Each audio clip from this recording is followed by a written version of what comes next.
بسم اللہ الرحمن الرحیم۔ السلام علیکم معزز طلباء کرام، آپ سب کیسے ہیں؟ آج ہم تفسیر بیضاوی کے سبق نمبر 81 کو پڑھیں گے۔ آج کے ہمارے سبق کا عنوان ہے ایک سوال کا جواب۔ آج کے ہمارے سبق کی عبارت وَلَعَلَّهَا فُرِّقَتْ عَلَى الصُّوَرِ سے شروع ہوتی ہے۔ آئیے سب سے پہلے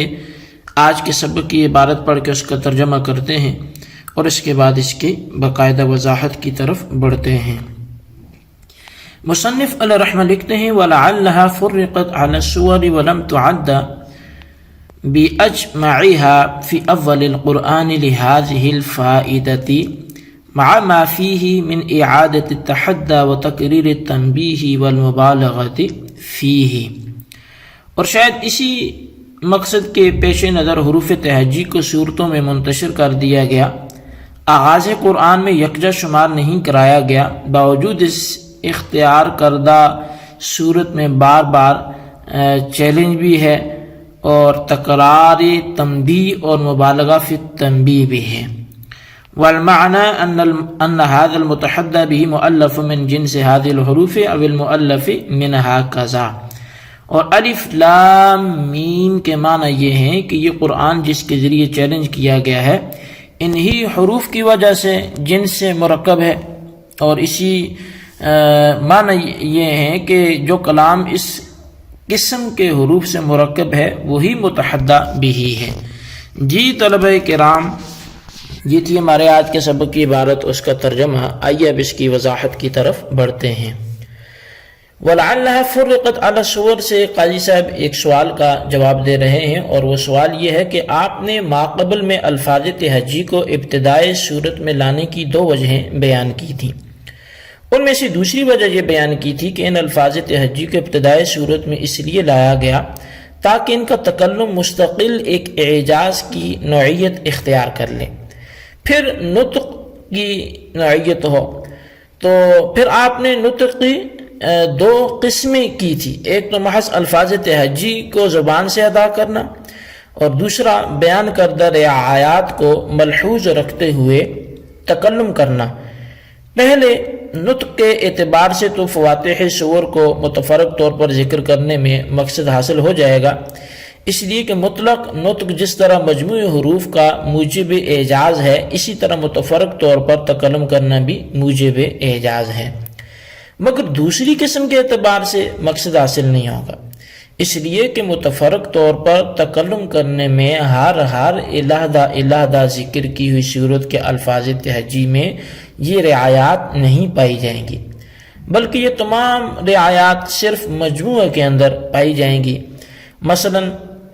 ان الفاظ تہجی کا نصف اسامی کا موجم ہونا، یا اس کا حروف محموسہ اور مہجورہ کے آدھے افراد پر مشتمل ہونا تھا، یہ سب باتیں اسی وقت متحقق ہوں گی جب پورا مجموعہ حاصل ہو۔ تنہا ذکر کرنے میں نہ تو نصف حروف موجم ہونا صادق آئے گا، اور نہ محموسہ اور مہجورہ کے آدھے افراد پر مشتمل ہونا صادق آئے گا۔ پس جب دوسری قسم مجموعی حیثیت ہی میں متحقق ہو سکتی تھی تو فواتح صور کو متفرق طور پر کیوں ذکر کیا؟ تو قاضی صاحب نے تفریق کے ساتھ ذکر کرنے کی دو وجہیں بیان کی ہیں۔ اول یہ ہے کہ متفرق طور پر ذکر کر کے ان فوائد کی طرف اشارہ کیا ہے جن کو ہم نے ثم انہ ذکرہا مفردۃ و ثنائیۃ سے ذکر کیا ہے۔ مثلا 3 صورتوں میں 3 حروف مفردہ کو ذکر کر کے اس بات کی طرف اشارہ کیا کہ حروف مفردہ کا تحقق کلمات ثلاثہ میں ہے، یا مثلا 3 ثلاثیات کو 13 صورتوں میں ذکر کر کے اس بات کی طرف اشارہ کیا کہ اسم و فعل کے 13 وزن ہیں۔ اگر ان کو مجموعی طور پہ ذکر کر دیا جاتا تو یہ فوائد حاصل نہ ہوتے۔ اور دوسری وجہ یہ ہے کہ ان کو متفرق طور پر ذکر کرنے کی وجہ سے بار بار چیلنج ہو گیا اور بار بار تنبیہ بھی ہو گئی، اور یہ اس طریقہ پر ہے کہ جب ان کا تلفظ بار بار کیا گیا تو گویا یہ کہا گیا کہ جس طرح تمہارا کلام ان حروف سے مرکب ہو کر بنتا ہے، اسی طرح ہمارا بھی کلام انہی حروف سے مرکب ہے، تو پھر تم اس کا مثل لے کر آؤ۔ لہٰذا چیلنج کی تکرار تو حاصل ہو گئی، اور تکرار تنبیہ اس طور پر ہوئی کہ باوجود اس کے کہ ہمارا اور تمہارا کلام حروف مادی سے مرکب ہونے میں شریک ہے، اور پھر بھی تم اس کا مثل نہیں لا سکتے، تو سمجھ لو کہ یہ غیر اللہ کی جانب سے ہے ہی نہیں، بلکہ یہ کلام اللہ کی جانب سے ہے۔ اور جب تکرار تنبیہ ہوئی تو مبالغہ فی التنبیہ بھی ہوا، کیونکہ مبالغہ کہتے ہیں کسی چیز کا زیادتی کے ساتھ ثابت ہونا۔ اب رہی یہ بات کہ تکرار تنبیہ اور تکرار تحدی کی ضرورت کیا تھی، مطلب یہ بار بار کیوں چیلنج کیا گیا، بار بار کیوں تنبیہ کی گئی، تو اس کی وجہ یہ تھی کہ کفار کے آزار کو ختم کیا جائے اور قرآن پاک کے ہر جز کا اعجاز ثابت کرنا یہ مقصود تھا۔ تکرار تحدی اور تکرار تنبیہ ہی کی صورت میں یہ فوائد چونکہ حاصل ہو سکتے تھے، اس کی وجہ یہ ہے کہ اگر ایک صورت میں چیلنج کرنے کے بعد خاموشی اختیار کر لی جاتی اور پھر کسی صورت میں بھی دوبارہ چیلنج نہ ہوتا، تو کفار کو یہ عذر بیان کرنے کا موقع مل سکتا تھا کہ ہم سے تو صرف ایک ہی مرتبہ چیلنج کیا گیا، اگر دوبارہ کیا گیا ہوتا تو ہم ضرور اس کا مثل لے آتے، یا یہ کہتے کہ ہم سے صرف ایک صورت کے بارے میں چیلنج کیا گیا، دوسری صورتوں کے بارے میں تو ہمیں کہا ہی نہیں گیا، اگر دوسری صورتوں کے بارے میں بھی ہمیں کہا جاتا یا ہم کو چیلنج کیا جاتا تو ہم ضرور ان کی مثل لے کے آتے۔ تو لہٰذا متفرق طور پر ذکر کر دیا گیا، مختلف صورتوں کے شروع میں حروف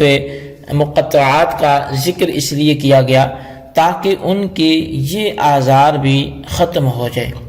اور وہ یہ نہ کہہ سکیں کہ اس صورت پہ تو ہمیں بولا تھا اور اس کو نہیں بولا تھا، تو وہ جس مختلف صورتوں کے شروع میں آگے اب ان کا یہ عذر باقی نہیں رہے گا، اور جمیع قرآن کا اعجاز بھی ثابت ہو جائے گا کہ دیکھیں فلاں صورت بھی نہیں لا سکے اور یہ والی بھی نہیں لا سکے اور فلاں بھی نہیں لا سکے، تو مطلب جمیع قرآن کا اعجاز بھی ثابت ہو جائے گا، یعنی قرآن سارے کا سارا جو ہے وہ معجزہ ہے۔ باقی رہی وہ بات کہ تکلم کی دوسری قسم کا تحقق تفریق کے ساتھ ذکر کرنے کی صورت میں نہیں ہوتا، تو اس کا جواب یہ ہے کہ اگرچہ اول وہلہ میں نہیں ہوتا مگر قرآن کے نازل ہونے کے بعد وہ چیز بھی متحقق ہو جائے گی اور اس میں کوئی حرج نہیں ہے، کیونکہ جمیع قرآن کے نازل ہونے کے بعد بھی تو منکرین باقی رہے جن سے ان جو انذار ہیں، ڈرانے کی آیات ہیں، ان میں چیلنج کیا جا سکتا ہے۔ اور اب والمعنی ان هذا المتحدى به، یہ ما قبل میں نحوی بحث کے تحت یہ بات ذکر کی گئی تھی کہ یہ حروف تہجی جو صورتوں کے شروع میں ہیں یہ معرب ہیں، اور ان پر جو سکون ہے وہ سکون وقف ہے، لیکن عامل کے ساتھ مرکب نہیں ہے، البتہ ان میں حرکت اعرابیہ کے قبول کرنے کی صلاحیت موجود ہے۔ اب یہاں سے یعنی والمعنی ان هذا المتحدى به سے یہ بیان کرتے ہیں کہ یہ حروف تہجی عامل کے ساتھ مرکب بھی ہو سکتے ہیں اور ان پر حرکت اعرابیہ بالفعل بھی ہو، مثلا الف لام میم، اب اس کو خبر مانا جائے اور اس کا مبتدا محذوف ہو، اور وہ جو محذوف مبتدا ہو اس کی تقدیری عبارت یہ ہوگی کہ ھذا المتحدى به الف لام میم، یعنی یہ جس کے ذریعے چیلنج کیا گیا ہے وہ الف لام اور میم ہے، اور الف لام میم کے معنی ہوں گے کہ مؤلف من جنس هذه الحروف، کہ یہ ان حروف کی جنس سے تالیف کیا گیا ہے، یا الف لام میم کو مبتدا بنا دیں اور اس کی خبر کو محذوف مان لیں، اور تقدیری عبارت پھر کیا ہوگی المؤلف من جنس هذه الحروف المتحدى به، کہ جن کو ان چیلنج کی گئے حروف کی جن سے تعلیف کیا گیا ہے۔ جی طلبہ کرام، یہ تھی ہمارے آج کے سبق کی عبارت اور اس کا ترجمہ، اس کی وضاحت۔ اس کو اچھی طرح سمجھیں، اس کے خلاصے کو اپنے رجسٹر پر ضرور لکھیں اور بالخصوص ان سوالات کے جوابات دیں۔ سوال نمبر 1 یہ ہے کہ وہ کون سا اعتراض ہے جس کا مصنف نے جواب دینے کے لیے یہ عبارت ذکر کی ہے، اور سوال نمبر 2 یہ ہے کہ تکراری تنبیہ اور مبالغہ میں تنبیہ کیسے ہوئی، اس کی وضاحت کریں۔ اللہ تبارک و تعالیٰ سے دعا ہے جو کچھ ہم نے پڑھا سنا اسے یاد رکھنے کی توفیق نصیب فرمائے۔ آمین بجاہ النبی الامین صلی اللہ علیہ وسلم۔